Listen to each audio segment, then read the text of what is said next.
What happens when the black sheep of a powerful family decides to rewrite the rules of legacy?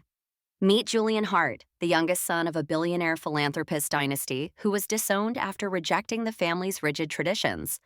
While his siblings ran the prestigious Hart Foundation, Julian vanished from the public eye. But 5 years later, he re-emerged with something no one saw coming: a new kind of charity that would change everything.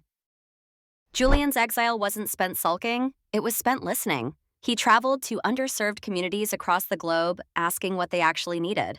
The answers weren't glamorous: clean water, mental health support, and job training. So he launched Ember, a decentralized, community-led nonprofit that bypassed bureaucracy. No gala dinners, no celebrity endorsements, just direct action. And within a year, Ember had already outpaced the Hart Foundation in measurable impact. Unlike his family's top-down approach, Julian gave power to the people. Ember's model allowed local leaders to propose and manage their own initiatives, with funding decisions made democratically.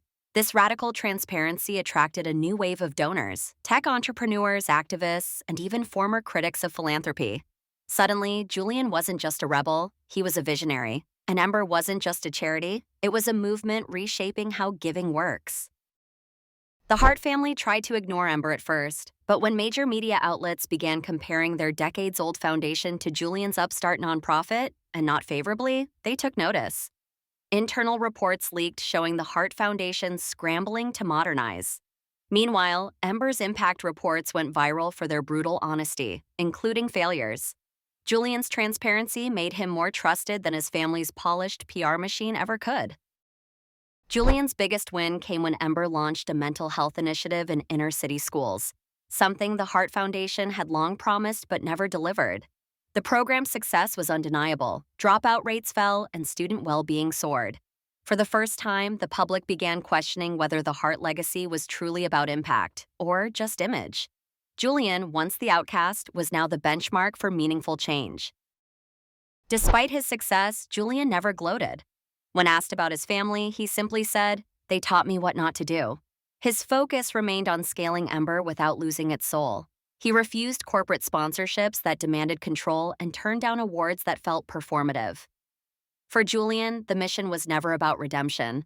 It was about proving that real change doesn't need a dynasty, just determination. Today, Ember operates in over 40 countries and has inspired a new generation of grassroots philanthropists. The Hart Foundation? Still around, but no longer the gold standard. Julian's story isn't just about family drama, it's about redefining what legacy means. Sometimes the ones cast out are the ones who build something better. And in Julian's case, being banished was the best thing that ever happened to him.